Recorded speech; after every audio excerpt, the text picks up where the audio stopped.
What's up, YouTube? I'm out on the Cheevalry GS20. Now, I'm going to try to GPS this bike real quick. Don't pull over. Give you all the specs on the bike. Let's take a look at it. And then ride around a little bit. Let's go ahead and see what we can get out of this thing top speed.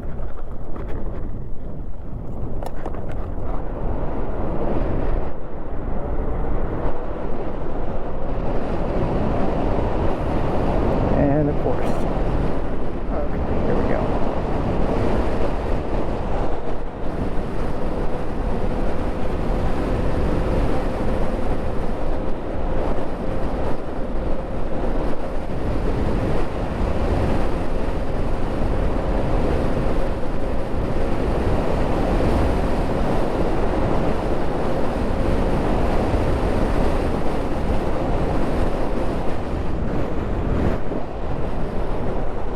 Okay, so according to GPS, and I actually had my suspicions that that was the case, is that this bike, its speedometer on the display is off, but not off in the way that most bikes usually are. Most bikes are usually show they're going faster than what they actually are. The Cheevalry GS20 actually shows to be going slower than what you actually are. And it looks like we're hitting about 39, 40, 41.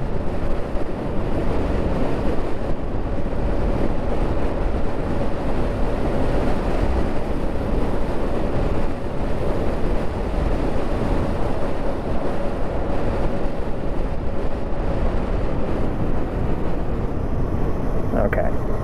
So you all saw what I saw there, I hope.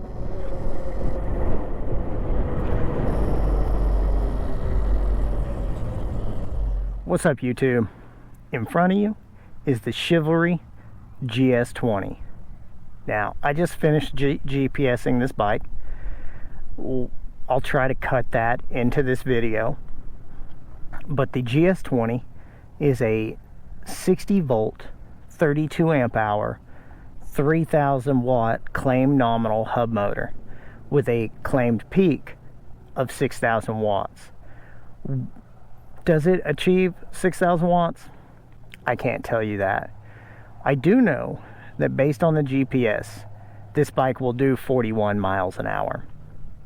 That is unlocked according to the manufacturer with as much capability as you can get out of it. It is a single speed pedal bicycle. Does not have any type of shifter. It is set up for 3 speeds of pedal assist, or 3 pedal assist modes. It is a full suspension, monoshock rear, adjustable.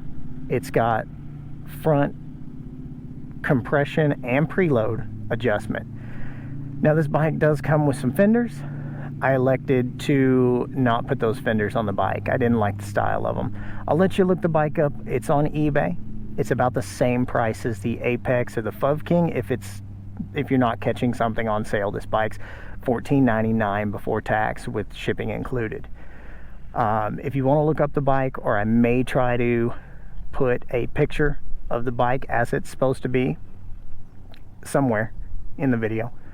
But I elected to keep the rear fender off, and I adapted a Chiron style fender for the front, because I did not like the factory fender. This bike does sit on 7100 R19 tires, dirt bike tires, same tires the Apex and the Fov King both use. It does have a brake light. I say brake light. This is like just if the light's on, it's on. It does not react to pulling the brakes. It does not brighten. It doesn't work in any way. It does have turn signals built into the rear light. It did not have turn signals built into the headlight, which I have removed. I opted instead to put a number plate with a rechargeable bar mount light. The headlight was this globe style headlight. I wasn't a fan. It does have hydraulic brakes, and these are larger pads than what the Apex has. It's more like the Fov King. They're a little bit bigger and give you a little bit more brake capability. It does come supplied with a full twist throttle. I did not like the style of the grip on the factory full twist throttle, so I have replaced this full twist throttle to the same one that I have on the Apex. The screen is the same screen as the Apex, so if you've seen it in the Apex videos, the same screen. It does have voltage, time, amperage, average, max, which odometer, and trip. So on the max, or the mile per hour, based on GPS, this bike did about 41 miles an hour. According to the bike, it's only doing 34 miles an hour. Unlike most of these e-bikes, where it tells you they'll do a certain speed and the screen will show you 50 miles an hour and you're only doing 38 miles an hour, this bike is actually the reverse. It says I'm doing 34 miles an hour and I'm actually doing 41, 42 miles an hour. Kind of odd. There might be an adjustment in the controller to try to even that out. I've changed the pedals to some Rock Bros pedals. I really like these pedals for the price on Amazon. Past that, I put some straps to hold the battery on a little bit tighter, keep it in place, make sure it doesn't jar around during riding. The battery was the only thing that came with a logo, and it said Cheevalry down the side of it. They were kind of peeling off the minute it came out of the box, so I went ahead and I completely removed them. I actually think it looks better without them. So we'll jump on the bike here. We've got it in pedal assist 3, the highest mode, and this thing does seem like it likes to go. Now you have to remember that this display is several miles out an hour off, and when I get on this thing, if we're at 20 miles an hour, we're probably closer to 28 miles an hour. It rips. It really does. This thing seems, even off the line, it seems so much faster than the Apex, for sure. It's got a nice pickup to it. The controller reacts to engaging the throttle really quick.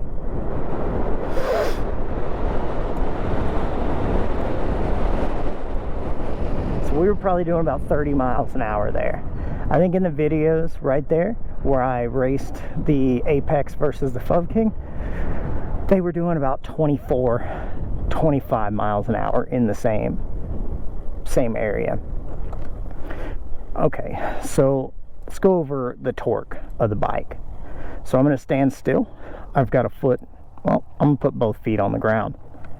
As well, if I sit on the lowest part of the seat, I am 5'6", and I touch flat foot on both sides of the bike. But we will grab this throttle a little bit, just from a standstill. And without pulling the front of the bike up, it immediately tends to raise the tire off the ground. With that said, we're rolling. I am seated, and I am completely seated on the seat. I'm not gonna lift up. Rolling at about 4 miles an hour according to the display. I'm gonna grab the throttle and just pull up a little bit. Front tire does seem like it wants to naturally come off the ground. Now, if you were gonna actually try to ride this bike, you got a little positioning off the seat. Make sure you got your brake lever. We're rolling, and I'm gonna pop the front end. And it immediately wants to stand up. And when I say it wants to stand up, it wants you to have the front tire off the ground. Like, whether it's the balance of this bike, the torque, the way the controller engages this bike, or maybe it's just that increased voltage and wattage that this bike claims to have, this bike definitely lends itself to wanting to ride a wheelie a lot better than the Fub King or the Apex do. I don't have a ton of miles on the bike. As you saw when we scrolled through the menu, I'm about 18 miles on the bike. Definitely need some testing to say if it's worth the price tag. It does have some voltage sag, and maybe it's the increased wattage of this controller, but getting on the bike full pin throttle, you can see that the battery bar dropped to 3 battery bars.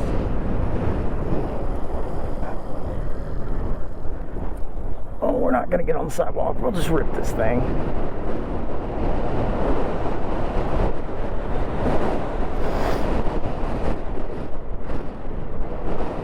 So we know if this bike reaches 34 miles an hour, it's actually doing about 40, 41, maybe even 42 miles an hour. So we should be getting real close to around 40, maybe 38 at this speed, 38 miles an hour. So we are doing normal street, 35 mile an hour zone speeds right there.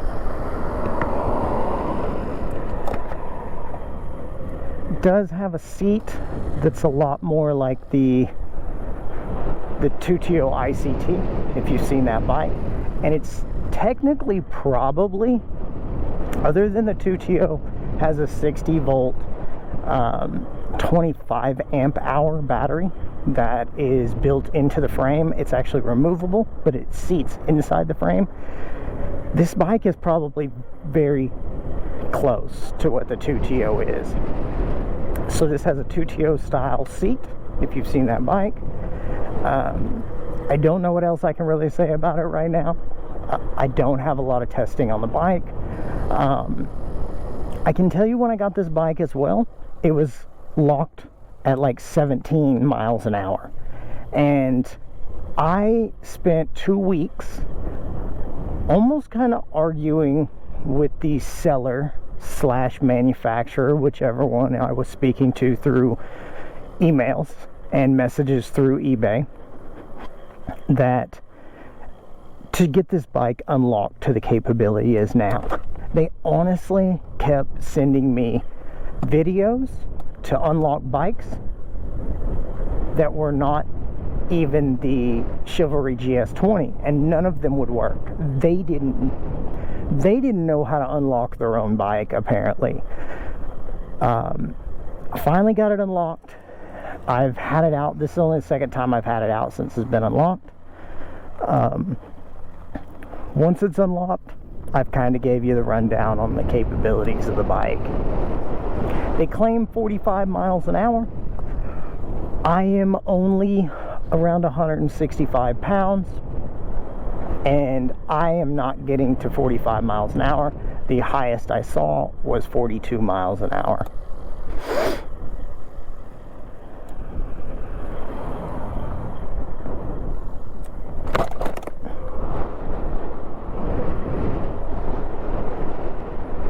So YouTube, I'm going to keep this video short.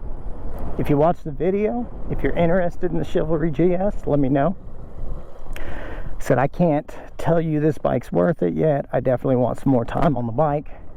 If you're watching the videos, if you've caught my other videos, if you catch this video and you haven't, appreciate it if you subscribe to the videos. Like, try to get as many people on the channel as I can. And again, I will try to get out and get some more videos very soon. Until then, YouTube, you all have a great day.